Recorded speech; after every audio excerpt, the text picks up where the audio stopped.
ọjọ́bọ̀ lónìí ìṣe táòdì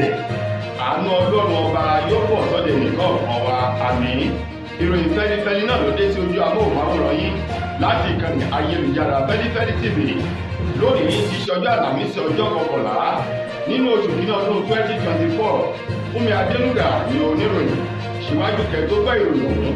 ẹ jẹ́ ká dé òkè lọ́hùn náà tá a bá darí padà dé káwá máa tẹ̀. Ìròyìn Feli-feli TV àjààbálẹ̀ làwọn ìròyìn ti wà, máa wò lóòrèkóòrè.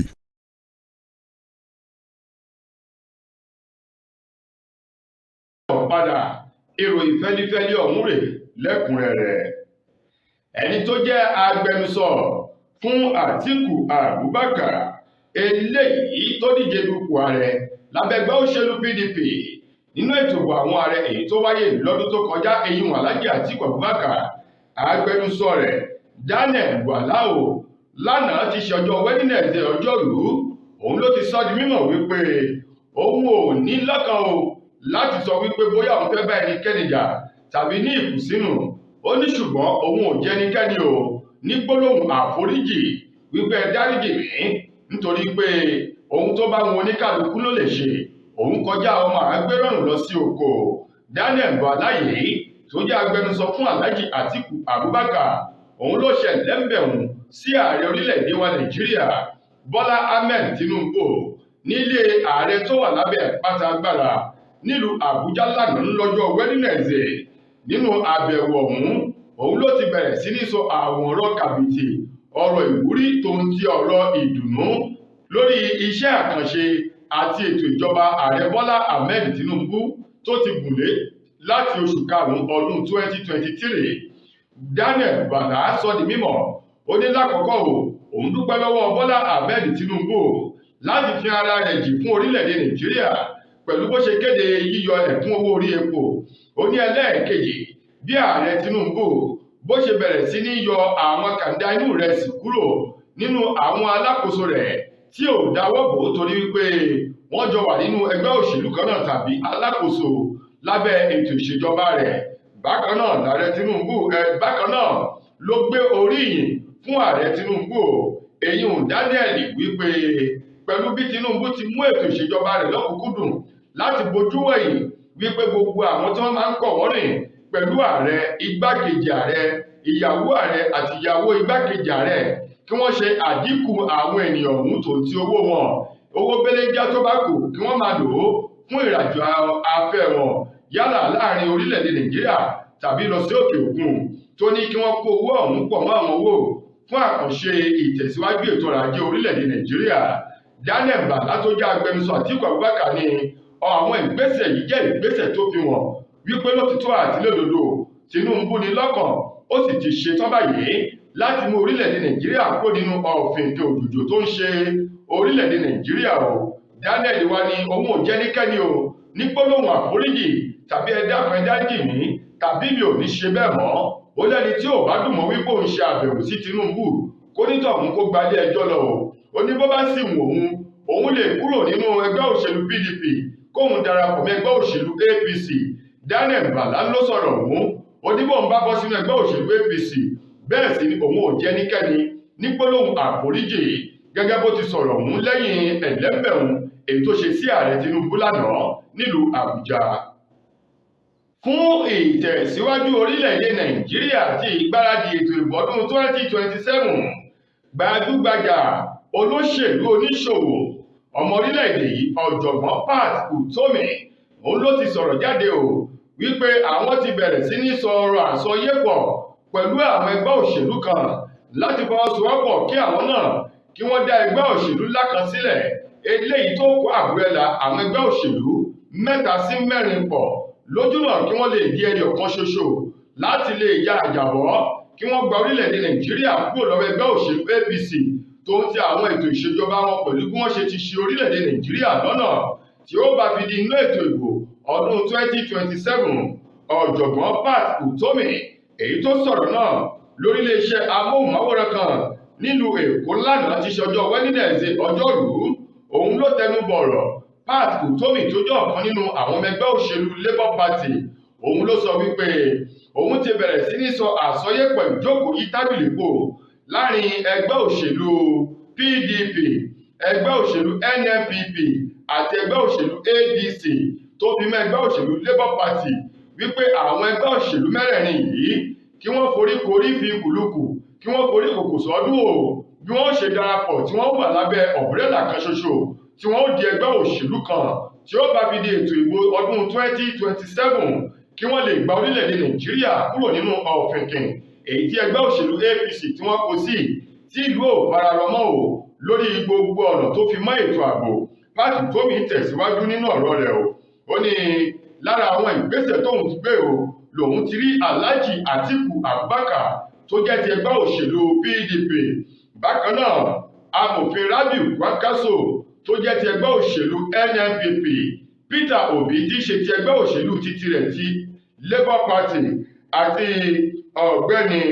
Ralph Okenwosu tó jẹ́ ti ẹgbẹ́ òṣèlú ADC wípé àwọn mẹ́rẹ̀ẹ̀rin yìí bí wọ́n bá darapọ̀ di ẹgbẹ́ òṣèlú kan ṣoṣo ó ní àmì ìdánilójú wà o wípé àwọn ó jáwé olúborí lábẹ́ ẹgbẹ́ òṣèlú tí wọ́n bá forí kò sí tí wọ́n yóò sì gbẹgbẹ́ òṣèlú APC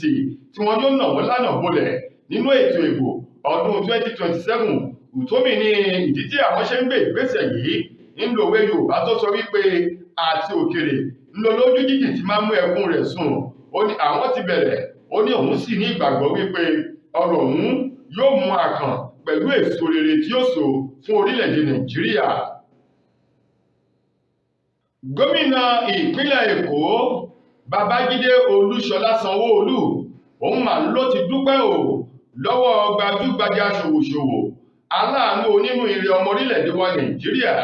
tó náà ti fìgbà kan jẹ́ ọmọ gómìnà tẹ́lẹ̀ rí ní ìpínlẹ̀ Èkó Fẹ́mi Ọ̀tẹ́dọlá o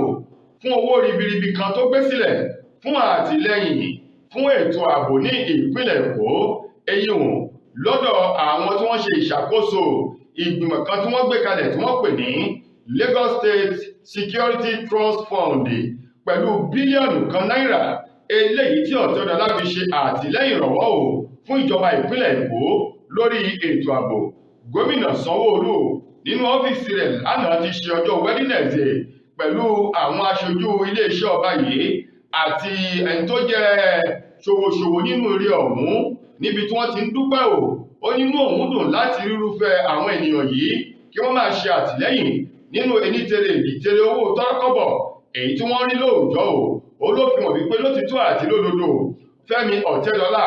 ó ní ìfẹ́ ìpínlẹ̀ Èkó bẹ́ẹ̀ sì ni ó ní ìfẹ́ orílẹ̀-èdè Nàìjíríà tí ó ń ti àwọn èèyàn tí wọ́n ń bẹ nínú rẹ̀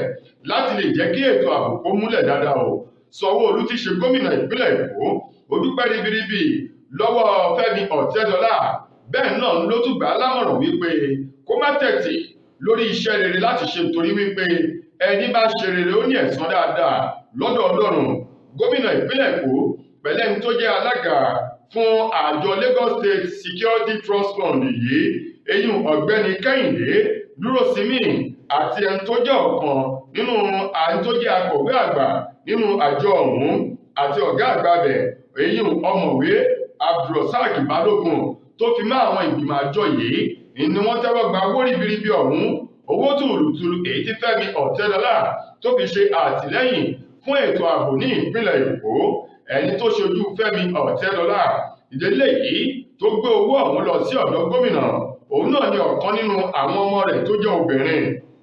Ọláwùnmí Ọ̀tẹ́dọlá o ó dúpẹ́ inú rẹ̀ sì dùn bẹ́ẹ̀ náà ni gómìnà ìpínlẹ̀ Èkó dúpẹ́ o tó ń ti àwọn ènìyàn lọ́wọ́ rẹ̀ wọ́n wá ní ó kù nìbọ́rò wọ́n ní iṣẹ́ ti dé sílẹ̀ báyìí láti ṣe fún gbogbo àwọn òṣìṣẹ́ ọba ní ìpínlẹ̀ Èkó tó fi mọ́ àwọn ẹ̀ka ètò ààbò gbogbo láti rí i pé pẹ̀lú owó yìí wọ́n fi ṣe ohun tó tà tó ń tó yẹ kálàáfíà lè jọba ní igun mẹ́rin èyí tó gbé ìpínlẹ̀ Èkó dúró. Ẹni tó jẹ́ gómìnà ọ̀hún Sanwó-Olú ó ní bí Ọláwùnmí bá délé o kó bá òun dúpẹ́ kó sì bá òun kí Fẹ́mi Ọ̀tẹ́dọlá tí ṣe bàbá rẹ̀ ó ní lórúkọ gbogbo ọmọ ìpínlẹ̀ Èkó àwọn mọ̀ lóore bí Sanwó-Olú ti wí o. Ìbẹ̀rù tó ń ti ìbànújẹ́ ọkàn ló mú àwọn olùgbé agbègbè Ìtòrì ní ìjọba ìbílẹ̀ Ewékorò ní ìpínlẹ̀ Ògùn látàrí ọmọ kékeré kan jòjòló èyí tí wọ́n ń wá o tó sì jẹ́ pé inú kànga kan ni wọ́n ti rí ọmọ ọ̀hún tí òkú rẹ̀ tó wú sínú kànga náà. Gẹ́gẹ́ bí ìròyìn ọ̀hún ti jáde lọ́jọ́ ìṣẹ́gun ọ̀sẹ̀ tí a wà yìí, ọmọdébìnrin ọ̀hún ti ṣe ọmọ ọdún kan èyí tí orúkọ rẹ̀ jẹ́ Janet Ajayi tí wọ́n ń gbé ní agbègbè Ìtòrì ní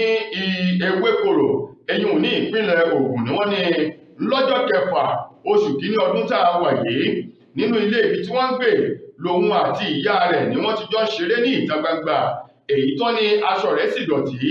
Ìyá Janet wọlé láti lọ rèé mú aṣọ tuntun míì kó wọ̀ fún ọmọ náà kọ́mọ òun sì máa ṣeré rẹ̀ lọ́ni ní gẹ́rẹ́ tí ìyá ọmọ Janet Ajayi yìí wọ inú ilé nígbà tí ó fi padà sí ìta sí ìyàlẹ́nu wọ́n ní kò rí ọmọ rẹ̀ tí í ṣọmọ obìnrin ọdún kan ọ̀hún èyí tí wọ́n ti bẹ̀rẹ̀ sí ní wá láti ọjọ́ náà kó tó di wípé nígbò di ní ọjọ́ ìṣẹ́gun ọ̀sẹ̀ yìí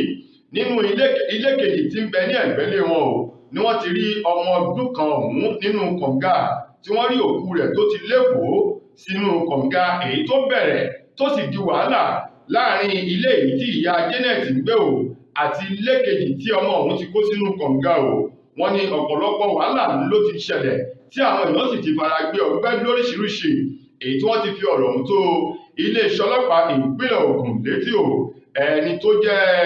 agbẹnusọ fún iléeṣẹ́ ọlọ́pàá ní ìpínlẹ̀ Ògùn Ọmọlọ́lá Òdútọ́lá òun náà fìdí ìṣẹ̀lẹ̀ múlẹ̀ tó ní àwọn ti bẹ̀rẹ̀ wádìí lórí ìṣẹ̀lẹ̀ náà kí Ọlọ́run ọba àánú kó dákun kó dábọ̀ kó má jẹ́ ká fojú sunkún ọmọ kó sì máa fi ṣọ́ rẹ̀ ṣọ́ àwọn ọmọ wa gbogbo àmín.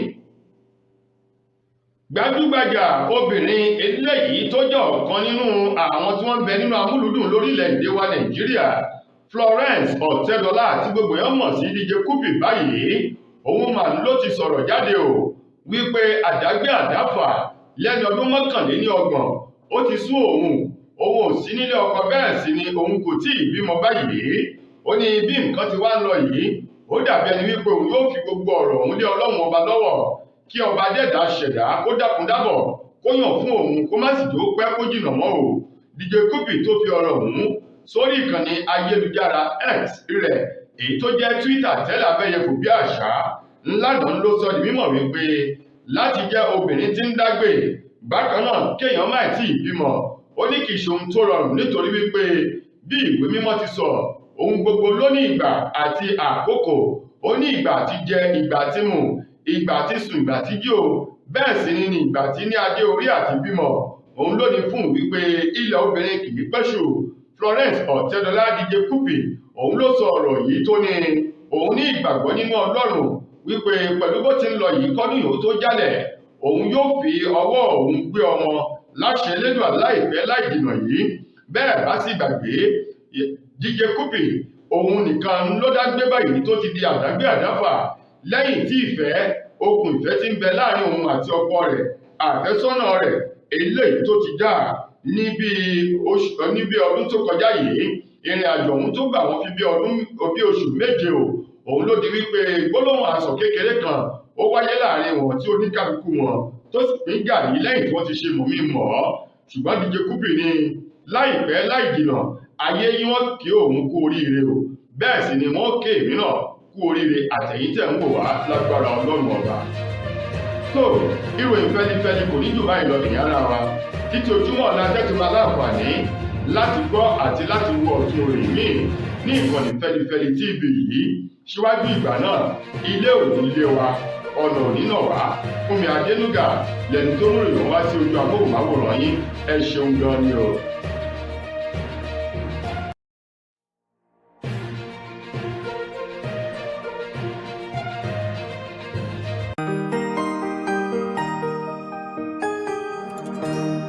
ìròyìn Feli-feli TV àjààbálẹ̀ làwọn ìròyìn ti wà máa wò lóòrèkóòrè.